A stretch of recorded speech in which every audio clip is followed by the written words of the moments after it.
Let's speak next to Ricky from Charlotte. Ricky from Charlotte, you're on the air. Hey, David, can you hear me? I can hear you loud and clear. Awesome. Good to be talking to you again. So, I wanted to ask you, I've noticed some problems that I didn't previously notice with independent media at large. Hmm. I'd always thought, I'd always liked the idea because, I kind of came around watching a lot of you and a lot of Kyle Kalinske and, Majority Report. I really started with like Young Turks, but they led me to all of you guys.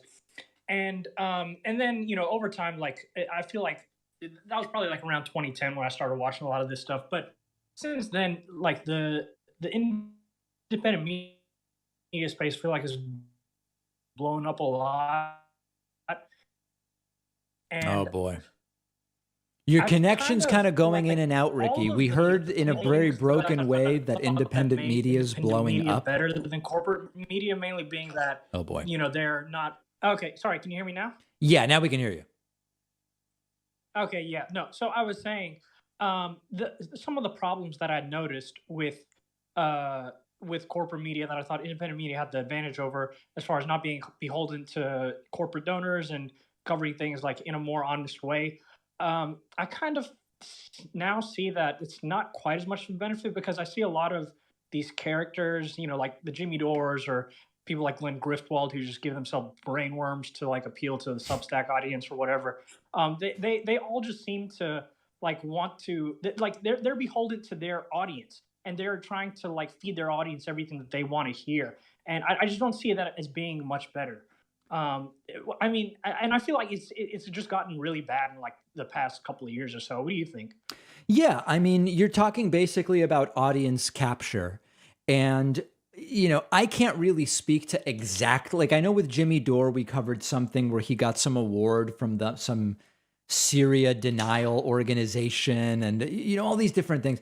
I don't follow the particulars of it, but all I can do is for myself, basically take the positions that I genuinely believe in and explain to my audience that those are the positions, take them or leave them.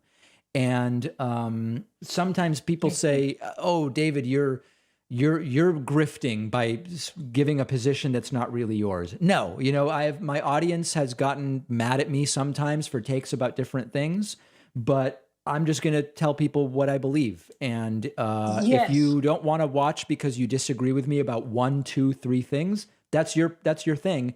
But the problem with doing what some of these people do, which is tailoring their views to what their audience want, is that you sometimes end up just losing everything. In the sense of you lose your core audience, but the audience you're trying to grift to also kind of doesn't really see you as genuine, and it eventually falls apart anyway.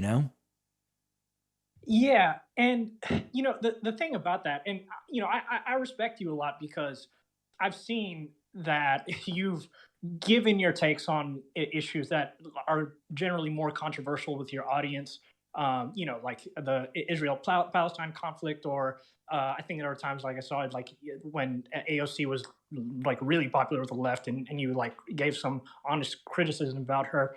That didn't go over well. But the thing that I've just noticed with like a lot of these other creators, especially the types like Jimmy or something, is when they make when they do make videos or put out content on subjects that their audience doesn't like, Mhm. such as like when Jimmy recently did a video about kind of semi-defending critical race theory, and his entire audience on a YouTube channel like completely railed him for it, and now he's like staying away from those types of subjects, and so it's just making me think like I don't know with almost any character these days who you can actually trust to think that they're actually giving their honest take on anything. Yeah, I'm not going to give a list, but I think it's important that my message to audiences would be different than my message to creators. But my message to creators doing this would be, I don't even think it's that great financially either. I mean, right now, if you look at the David Pakman Show YouTube channel versus the Jimmy Dore channel, I think we get somewhere between 4 and 8 times the daily views that he gets. And if you look at the Dave Rubin channel, just to pick people you're mentioning, Hmm. he has all these subscribers, but they're not really watching the content. If you look at views, I think we're between 5 and 10 times the daily views. So I would even take issue with the fact that it's that Yeah. profitable at the end of the day. Well, I think that just the last thing I guess I'll say about this, I think I feel like maybe since the way that YouTube has handled things recently, it's changing uh, some of the market opportunity on YouTube, and Mm, that's why you see like a lot of people starting to try to build audiences on Rumble or Rockfin or Substack, which I feel like Substack is just like a cesspool of what was that total middle one you mentioned? disinformation. Oxfam? Isn't that a nonprofit? Rockfin. Oh my God, I haven't even heard of I, that.